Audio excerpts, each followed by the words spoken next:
Connecting link tunnel मध्ये आपले स्वागत आहे. नमस्कार मित्रांनो, मी उमेश पाटील स्वागत करतो आपल्या नवीन व्लॉग मध्ये. अधिक मास चालू आहे म्हणजे धोंड्याचा महिना. आणि आता हा धोंडा आपल्या धोंडीला घेऊन निघालाय सासरी, कारण सासरून बोलवणं आलेलं आहे तसं की धोंडाच्या जेवणाला या. सो आता आम्ही निघालोय आमचं कल्याण करायला. कल्याणकडे बॅग वगैरे पॅक झालेल्या आहेत. एक, हे 2-3, त्यानंतर ही आहे ऋताची बॅग, ही स्नेहलची बॅग. आमच्या बॅग्स पॅक आहे आणि 5 मिनिटात पुढच्या गाडीत बसतोय.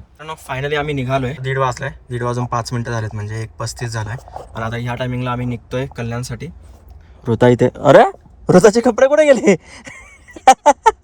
मला माहितच नाही. बेकार गरम होतंय. एसी चालू केलाय. जस्ट निघालोय तर थोडा वेळ लागेल, गाडी गरम आहे पण होऊन जाईल. आणि त्याच्यानंतर ऋता पण झोपेल मला वाटतं. झोपली तरच ठीक आहे. हो, माझा पण पूर्ण घामाघूम झालोय मी. इथं हे उशी आहे ना माझी, ह्याला मला टेकवसं पण नाही वाटत आहे, कारण सगळा घाम आहे. तर थोड्या वेळाने होईल सेटल, मग जरा बरं वाटेल. तर चला आता निघालोय. सिग्नल लागलाय म्हणून थांबलो जरा. बघू रस्त्यात आता काय काय मिळतं. आणि सगळ्यात इम्पॉर्टंट म्हणजे आज फर्स्ट टाइम आम्ही मिसिंग लिंकचा जो टनल आहे आणि जो ब्रिज झालेला आहे, आता नवीन रस्ता जो रूट ओपन झालाय त्या रूटने आम्ही जाणार आहे. पहिला म्हणजे फर्स्ट टाइम एक्सपिरियन्स असणार आहे हा माझा, की 8 ते 9 किलोमीटर मोठ्या बोगद्यातून आम्ही जाणार आहे. आणि बघू कसा राहतो एक्सपिरियन्स वगैरे. एक्सप्रेस हायवे तर मला काही नवीन नाहीये, खूप म्हणजे झालं 15-16 वर्ष झाले मी त्या एक्सप्रेस हायवेवरून ट्रॅव्हल करतोय, त्यामुळे काय तो नवीन नाहीये. पण तो बोगदा आणि तो जो एक्सपिरियन्स होणार आहे तो माझ्यासाठी नवीन असणार आहे. तर बघूया. गाडीमध्ये सीएनजी पण आम्ही भरलाय. तर बघू आता ही गाडी फुल टँक मध्ये किती जाते. 7 किलो सीएनजी बसला होता. आता आपण सिग्नल सुटतोय. भेटतो मित्रांनो थोड्या वेळ. मित्रांनो आम्ही आता लागलोय एक्सप्रेस हायवेला आणि आता वाजले 2:15. बेकार ऊन आहे. आता जस्ट बाहेर उतरलो होतो, कारण मागे काचांना मला ते हे लावायचे होते कापड, कारण ऋता मागे झोपली आहे तर तिच्या डोळ्यावर डायरेक्ट ऊन येऊ नये म्हणून कापड लावली. तेव्हा बघितलं तर ऊन भरपूर होतं, 38 डिग्री होतं. थोड्या वेळाने टर्नल येईलच मिसिंग लिंकवाला, मग तुम्हाला दाखवतो. बाकी तर या हायवेवर काय नाहीये दाखवण्यासारखं. जर काही इंटरेस्टिंग दिसलं तर मी दाखवतो. A few moments later. मित्रांनो आता आपली एंट्री होतीये मिसिंग लिंकच्या टनल मध्ये, जो पुणे साईडने जातो मुंबईसाठी. सो जस्ट आता आपण एंट्री केली आणि हा वरतून जो ट्रक जाताना दिसतोय तुम्हाला तो चालला लोणावळ्यासाठी. आणि त्यांना अलाउड नाहीये ह्या बोगद्यातून जाणं किंवा ह्या रूटने जाणं सध्या तरी 6-7 महिन्यासाठी. कनेक्टिंग लिंक टनेल मध्ये आपले स्वागत आहे. स्पीड लिमिट आहे 80चा आणि आपण आता निवांत जाऊ. आता किलोमीटर आहे बघा 53.4 आणि हा बोगदा आहे 9 किलोमीटरचा. खूप मोठा बोगदा आहे. आतापर्यंत मी 1 ते 1.5 किलोमीटरचा बोगदा जास्तीत जास्त बघितलाय या एक्सप्रेस हायवेवर किंवा कोल्हापूरला वगैरे जाताना. एवढा मोठा बोगदा मी हा पहिल्यांदाच एक्सपिरियन्स करणार आहे. 4 लेन आहेत आतमध्ये. निवांत आता जाऊ आपण. आणि बोगदा संपल्यावर एक ब्रिज आहे, तो पण मित्रांनो मी तुम्हाला दाखवतो. आता मी तुम्हाला दिसतोय का नाही मला माहित नाही, आयडिया नाहीये मला काहीच. चला भेटतो थोड्या वेळात. मित्रांनो बोगदा संपायला आलाय आणि आता केबल स्टे ब्रिज जो आहे तो आता तुम्हाला दिसणार आहे मित्रांनो माझ्या कॅमेऱ्यामध्ये, माझ्या व्लॉग मध्ये. हे बघा कसला भारी आहे. खूप उंच आहे मित्रांनो, हा खूप उंच आहे. पलीकडच्या साईडला पण आहे, मी तुम्हाला जाताना पण दाखवेल. पण आता मुंबईच्या साईडने बघून घ्या. अजून एक काम थोडंसं डागडुचीचं काम चालू आहे यांचं. मला वाटतं ह्या केबल्स, ह्या ज्या पुढच्या केबल दिसत आहेत ह्या पिलरच्या पुढच्या, ह्यांना अजून कलरिंगचं काम बाकी आहे त्यांचं. आणि आता हा दुसरा बोगदा आहे जो छोटासाच आहे, जास्त मोठा नाही आहे. डायरेक्ट समोर पण दिसतंय त्याचा एक्झिट पलीकडे. अशा प्रकारे तो सगळ्यात मोठा बोगदा आम्ही क्रॉस केलाय. म्हणजे आशियातला सगळ्यात मोठा बोगदा आहे रुंदीच्या ह्याच्याने.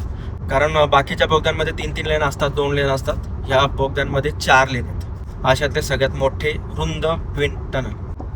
मिसिंग लिंकच्या बाहेर निघतोय मित्रांनो आता आपण. अशा प्रकारे मित्रांनो माझा हा पहिला अनुभव खूप चांगला निघालाय मिसिंग लिंक मधून जाण्याचा.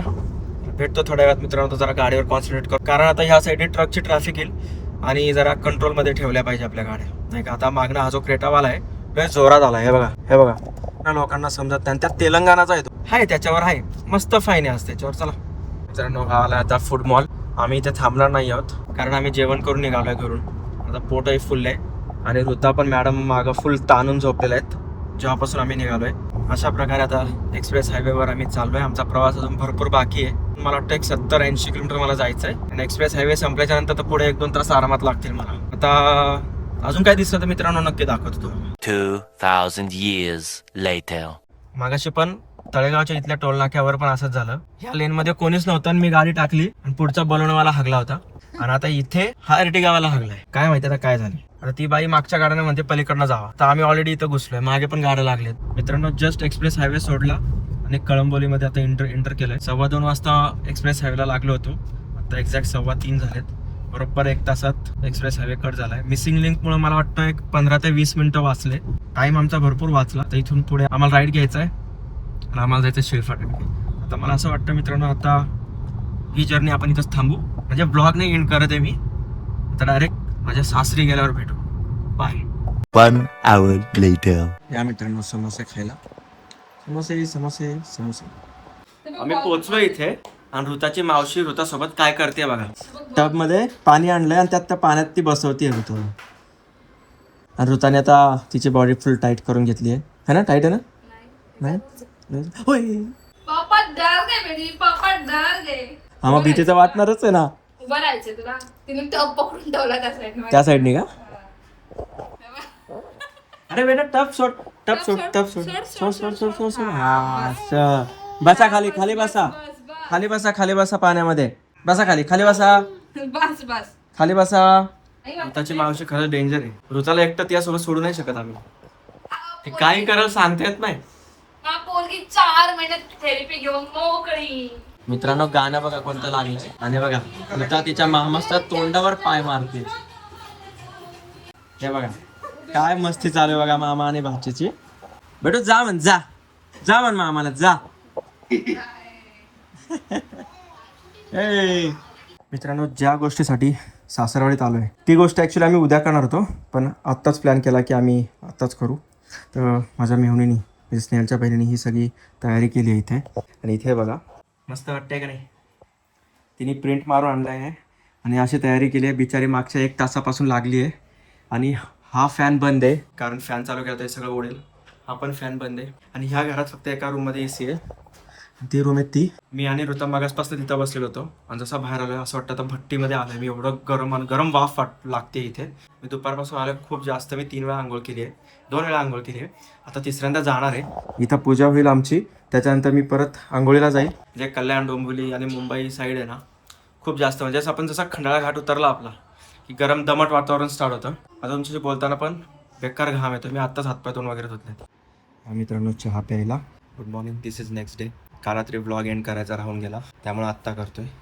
आणि कालची जी आमची पूजा वगैरे होती त्याची मी रील टाकली आहे इंस्टाग्रामच्या माझ्या अकाउंटवर.